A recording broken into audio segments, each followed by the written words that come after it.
Winston Churchill said that criticism may not be agreeable, but it is necessary. It fulfills the same function as pain in the human body. It calls attention to an unhealthy state of things. At some point, someone will not like what you've been doing, and they'll criticize you. Sometimes the criticism is justified, and sometimes it's not. You have two choices when dealing with criticism. You can either take it to heart and let it upset you, or you can look at it as the stimulus to improve what you're doing. Whatever you do not take criticism to heart. If someone has a problem with your work, then deal with it and don't let it fester.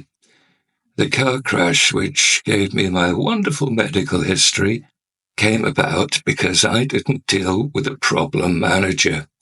I took everything to heart, I worked some stupid hours, and now I'm paying the price. I was working in field marketing at the time. A new manager started, and all of a sudden my daily paperwork started to disappear. I couldn't prove that I was doing everything and was made to look like an idiot. I have no idea as to why I didn't do anything about the situation. All that I can do now is to offer what happened to me as a very good reason to be proactive when faced with criticism. It could be that the criticism being directed at you is justified. On the other hand, it might not be. Regardless of the situation, your approach is the same. Here are some steps that you can follow which should help you to deal with any criticism. Number 1.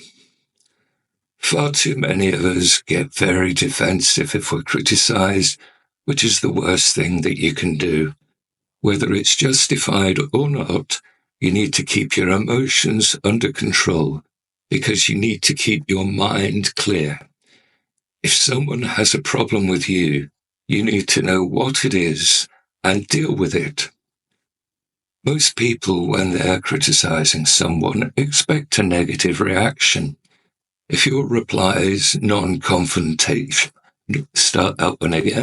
If your reply is non-confrontational, what's the problem? Then you can throw them off balance.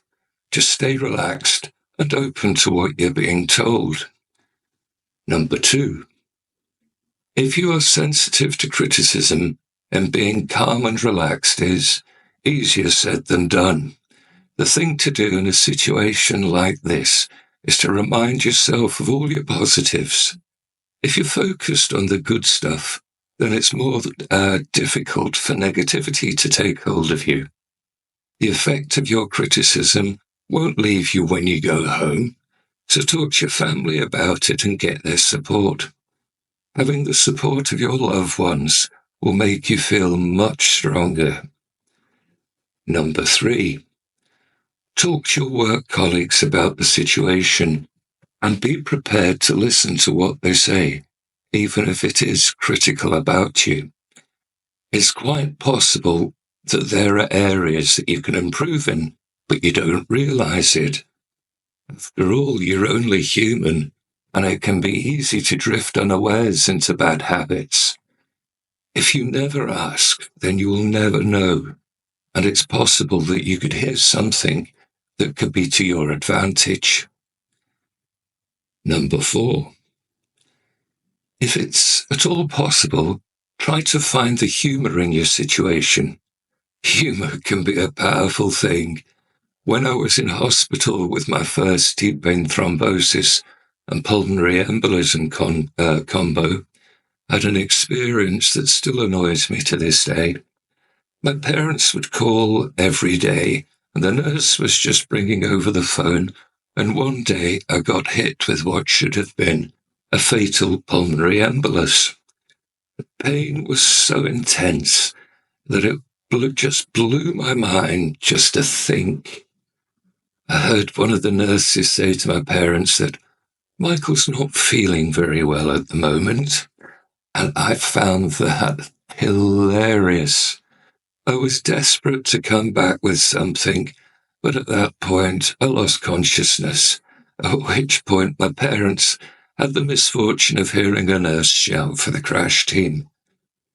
We've all heard of out-of-body experiences, but always want to be different. I had an inner-body experience. In that really strange experience, I was able to clear the clots, get my heartbeat beating. I got my left lung working, but for the life of me, I couldn't understand why I couldn't do the same for my right lung. It wasn't until a couple of months later when I saw one of my scans that I had my answer. At that particular point, I didn't have a right lung. I doubt that I'll ever find out what really happened during that experience, but one thing I'm certain of, and that is that good humor is a powerful thing, no matter what your situation. So long as you can still smile, then you have the potential to. Number 5. If the criticism is justified, then agree that there's a problem, and then move the conversation on to how it can be resolved. I once had to visit a client that had a lot promised to them, but nothing delivered. I was taken to his office where one of his managers demonstrated a really impressive vocabulary. I was then asked what I thought. I agreed.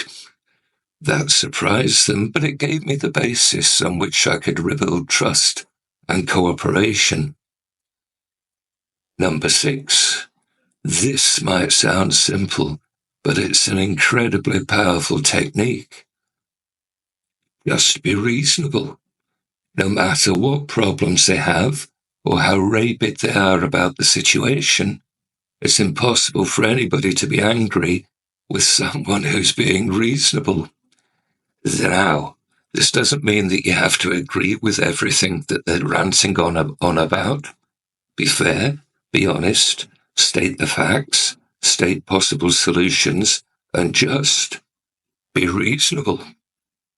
If you respond to someone in an argumentative way, then you're just adding fuel to the fire. If you don't feed the fire, then your critic will have nothing with which to keep their anger going. When the fire dies down, then you can both talk about the situation rationally. You might be getting grief off people. Take a compassionate view. Your supervisor may speak harshly about your performance because they're stressed about pressures in their own life. Give others some leeway if you know they've just come out of a difficult budget meeting or are experiencing challenges at home. When getting feedback at work, number 1, where possible, ask for feedback. If you want to know how you're doing, then isn't it better to ask and get the up-to-the-minute feedback? Based on your feedback, you can make any changes necessary to improve your performance. Apart from getting the advice that you need to improve your performance, you will also come across as someone prepared to take the initiative, someone who is valuable and a dedicated asset for your employer. Number 2. When you're getting feedback or criticism, never forget to ask questions. When you're listening to someone, it can be far too easy for your mind to focus on your response, rather than soaking in all this valuable information.